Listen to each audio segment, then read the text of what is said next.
बहू प्रिया को आदत थी हर काम में शॉर्टकट ढूंढने की, क्योंकि उसे हर काम में आलस आता था।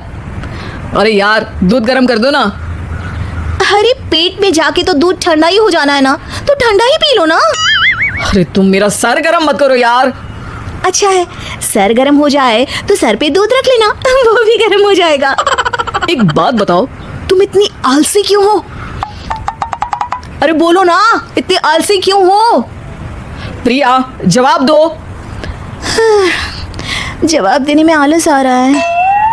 पति वहां से उठ के बड़बड़ाते हुए खुद दूध गर्म करने चला जाता है और प्रिया अपनी आंखें बंद करके सोफे पर लेट जाती है।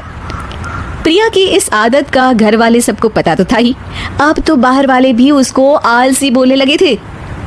अरे बहू सुन ना, एक गुड न्यूज है। क्या माँ जी, आप सब कुछ मेरे नाम करने वाली हैं क्या?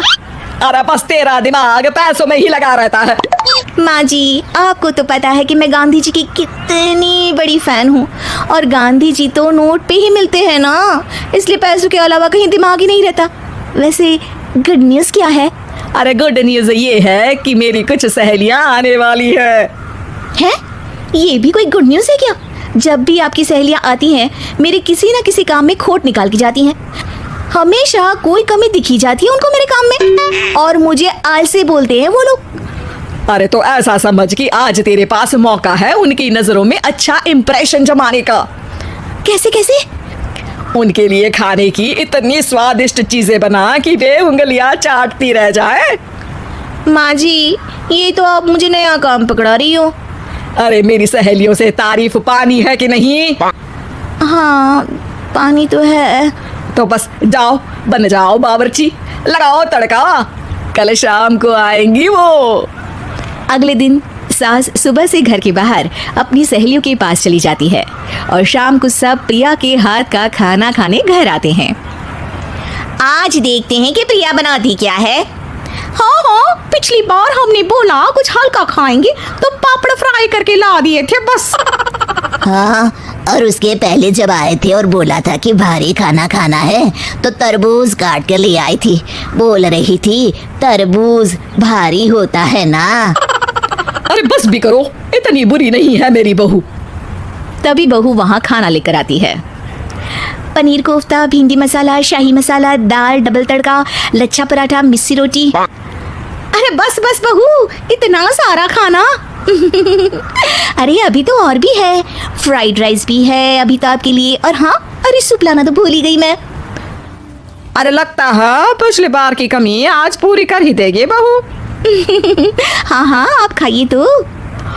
हाँ खाएंगे तो सही, इतना खाना बना तो दिया है, अब देखना भी तो पड़ेगा ना कि बना कैसा है। हाँ हाँ, लगा ले भोग खुद को। खाना चखते ही तीनों सहेलियां प्रिया की वाहवाही करने लगती है। अरे शानदार, जबरदस्त, जिंदाबाद, मजे आ गए प्रिया। प्रिया की सास भी कमाल है, बहू को क्या जायकेदार खाना बनाना सिखाया है।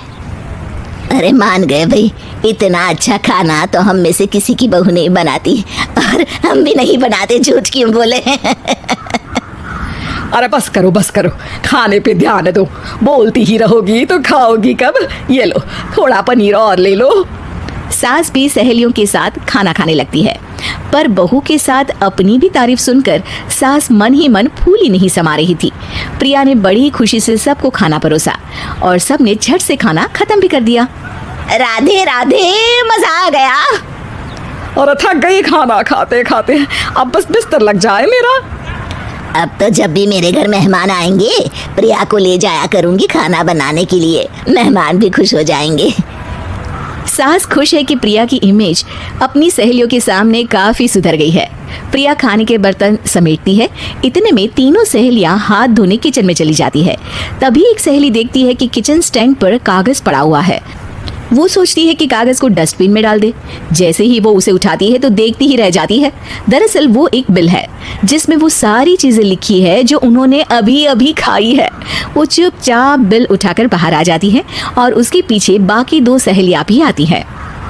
प्रिया, खाना अच्छा बनाया था, सच कहूँ तो बहुत अच्छा बनाया था। थैंक यू, बहुत अच्छा लगा सुन के। हाँ, पर जिसने बनाया वो इतनी तारीफ सुनता तो उसे और भी अच्छा लगता। क्या मतलब? ये बिल देखो, तुम्हारी बहू ने ऑनलाइन ऑर्डर किया था खाना। अरे तारीख तो आज की ही है ना? हाँ हाँ, आज की ही है। प्रिया, ये सब सही है क्या? प्रिया अपना सर झुका लेती है। सास सब समझ जाती है कि बहू की चोरी पकड़ी गई है। इतना भी आलस अच्छा नहीं प्रिया। अरे बता ही देती कि बाहर का खाना है, मैं बाहर का खाना खाती नहीं हूँ। तीनों सहेलियां वहां से जा रही होती है कि तभी उनमें से एक मुड़कर कहती है, अब ये तो बताओ कि खाने की रेटिंग बहू को दे या डिलीवर करने वाले को? प्रिया समझ जाती है कि शॉर्टकट लेने की वजह से उसके साथ सास को भी ये बेइज्जती झेलनी पड़ी और वो कसम खाती है कि अब से शॉर्टकट से नहीं, मेहनत से काम करेगी।